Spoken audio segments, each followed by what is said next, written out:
Okay, it's going to be a review of AEW Dynamite's Beach Break 2024. This is a Dynamite special that just got off the air a couple minutes ago. But yeah, you know, this was from Chicago. I thought this was one of the best Dynamites of the year. I thought you had some great wrestling on the show, some great surprises. The ending is definitely must see, and yeah. A lot to say about it. So let's get right down to it. We got Bryan Danielson taking on Pac. This is the Owen Hart semifinals. And Bryan Danielson goes over. He's going to advance to the finals. The finals is going to be in Calgary on Dynamite next week. So cannot wait for that. He's going to be taking on, I guess I'll get to it a little bit later. We had a really, really nice surprise to take on Jeff Jarrett. And when you look at it now, I'm not so sure that Danielson is going to win this thing. So the idea of Pac actually winning this tournament was pretty intriguing to me. I just didn't see it happening. I just didn't. I know they were going to be in Pac's home country. You know, it sounded good on paper, but, we get Bryan Danielson and Pac first time in 15 years. I really don't remember them touching in PWG or Ring of Honor. Maybe the last time they touched, it might have been in England when Danielson took the hiatus from ROH, after he lost to Aries and quit. But yeah, I really don't remember the last time Pac and Danielson wrestled. I thought the match was incredible. They were chanting holy shit before the match started. It was explosive. Danielson did some good selling with the neck. I thought Pac, did some great high spots. The ending sequence is definitely must see. Danielson exposed his neck, and then Pac hit him with the brutalizer submission, and then Danielson transitioned into the label lock, and then ultimately just some great back and forth at the end. Danielson actually wins with the backslide. I was just like, holy shit. I mean, appreciate him now, because I don't know how much time he has left, but just another classic from Danielson. And shout out to Pac too. I mean, it was an incredible performance. If you haven't seen it yet, definitely check it out. Bryan Danielson, Pac, first time in 15 years, the biggest stage it's probably ever been on. So from there, you actually had a Mark Briscoe promo. Briscoe comes out there saying he's going to ride with Team AEW at Blood and Guts. I guess that's at the end of July, where they're going to take on the Elite. And this ended up being a big, the Elite come out with Okada. Okada comes out and hits the Rainmaker. God, I can't remember on who it was against, but the Acclaimed comes out. And we get a brawl between both teams. It was kind of a forgettable segment, but it's pretty much just to set up the blood and guts coming up there. That's all I really say about it. Next up, you have Willow actually taking on Kris Statlander. This is a women's semifinal match in the Owen Hart tournament. Willow and Kris Statlander. I thought it delivered. This was definitely one of the better matches of the night. Willow actually busted out, some really, really good, power moves here. The deadlift German off the rope came off great. Statlander got her up for a pile driver. You just had a really nice executed ending here. So Willow fights off the interference of Stokely Hathaway. And we move on. From there. Okay, so I think after this we had the Britt Baker return segment. So Britt comes back, and she cut a really, really good promo. I got to say, definitely worth checking out. I thought this was one of the best promos of the year. What was cool about it was very forthcoming. It was very personal. She came off very humble, very genuine as well. She talked about the fear of rejection, the fear of, nobody caring when she's going to come out there at Forbidden Door. But, that wasn't the case. I thought she looked great. She's definitely in great shape. I wasn't aware that she had so much, health issues, over the last year. She was talking about how she almost had like a semi-stroke, and, not enough blood was pumping to her brain. But yeah, I mean, she's talking about how she's the DMD, and, she built the company, and then Mercedes comes out and crashes the party. Yeah, so Mercedes Moné definitely got a lot of heat out there.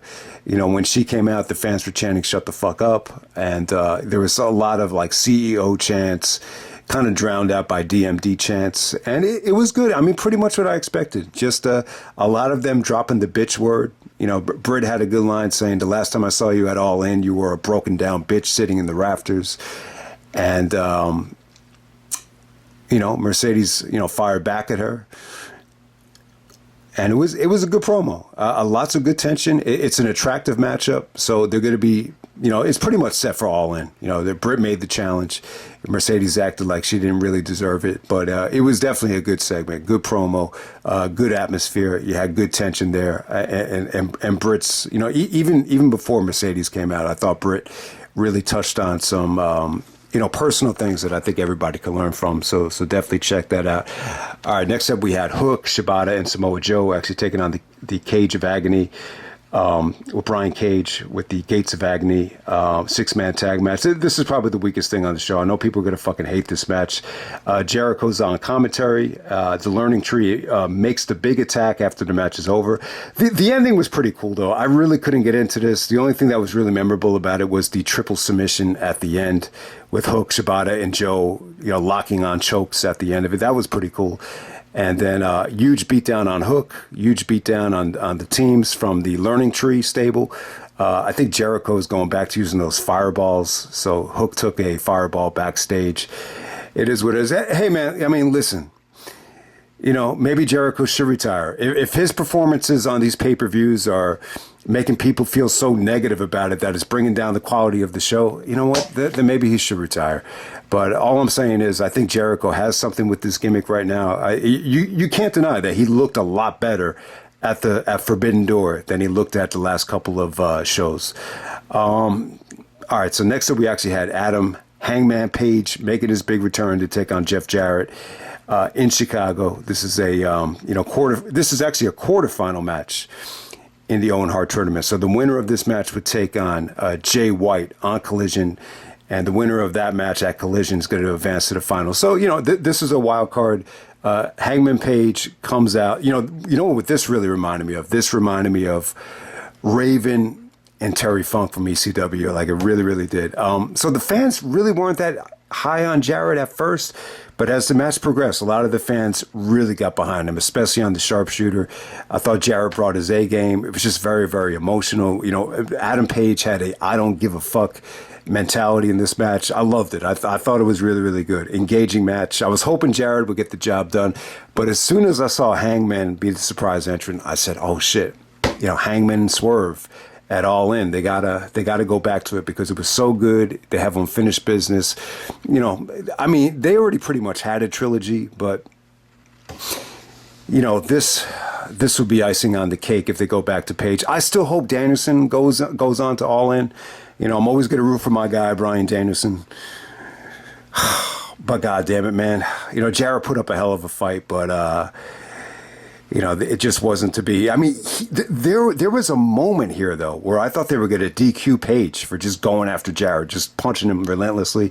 But Aubrey didn't really call for the bell, and, Page hits him with a series of buckshot lariats. But I'll tell you what, Jarrett put up a good fight. This is the most biggest babyface reaction Jarrett has gotten in a long time. Maybe since, Sacrifice 2007 after his wife died. So definitely check it out if you haven't yet. All right, next up, the main event for the International Championship. We got Will Ospreay defending the International Championship against Daniel Garcia with MJF. Also, there was a backstage segment with Ospreay and, Callis.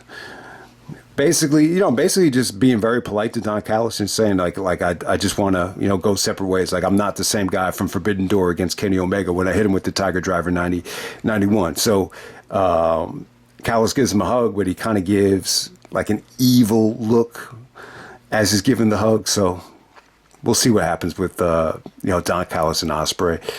But hey, man, we got Will Ospreay taking on Daniel Garcia. MJF is in Garcia's corner. Yeah, I mean, the match is really good. Great main event. I think Garcia brought his A game. I'm not going to say that, it lived up to his potential. It's definitely not as good as Ospreay and Michael Oku. It didn't really get that type of green light. There were some really good transitions from Garcia, though. I know this was a huge match for him. There was a great transition to one of his chokes. But other than that, I thought Ospreay brought his A game, as always. And the ending, the ending came when, Garcia and MJF are kind of talking to each other. MJF wants Garcia to use the Dynamite Diamond. Garcia politely, rejects the idea of doing it. And then Max is like, okay, you're right, bro. You're right. So and then Ospreay just hits him with, it just looked like a modified version of the running blade, like an avalanche running blade out of nowhere. So good main event, no doubt about it. And then the ending comes when MJF and Garcia just kind of celebrating in the ring together. You know, Garcia starts crying. You know, MJF is hugging him, and then he hits him with the low blow, starts beating it out with the Dynamite Diamond, and we have MJF turning heel. Thank fucking God, because I'll tell you, just not a lot of people were really cared about MJF as a babyface, especially with the Forbidden Door matchup. I just got the feeling like it just was a little bit unnatural. You know, just the way he's been kind of, you know, coming off a little bit jealous to Ospreay. I mean, MJF is just so valuable as a heel. You had to go back to it. But yeah, a great aftermath here. MJF was just relentless. Christopher Daniels couldn't stop him from doing the pile driver to Garcia. Vicious beatdown. Garcia gets all bloody. They take him out on a stretcher. I mean, it was good stuff. This just felt like MJF, you know, going back to his roots. And yeah, they didn't fuck around. I mean, they turned him heel like right away. I think MJF actually told Jericho like he hates being babyface, never wants to be a babyface. And the stuff with Cole is just kind of like, yeah, it's just like you can't wait forever, so why not? I think the stuff with Cole is just dead. I thought they might have gone back to the Cole stuff, because why would MJF be using the Panama Sunrise and Cole's finishers at Forbidden Door? But, you know, give that shit the axe. MJF is a full-blown heel now. This is what the industry needs. You know, maybe that's what the company is lacking right now. So, hey, and he really got into it with some of the fans at the end. There was like 2 fans that he went nose to nose with, but you know, it was pretty damn cool. So you know what? They might go with Ospreay and MJF at All In. I mean, they might.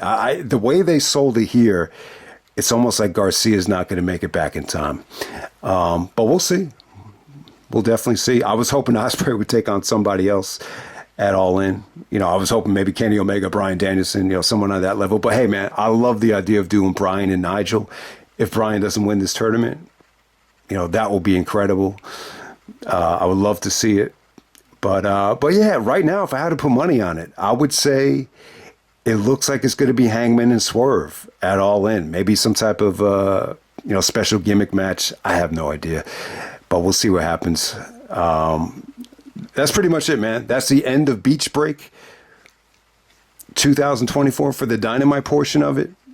I thought it was good, man. I thought it was worth reviewing. It felt like a special. You know, you had a great match to open up the show. You had a great match in the main event. You had some nice surprises. The segment between Britt and Mercedes was money, as Mercedes would say. So I'll end it right there. All right.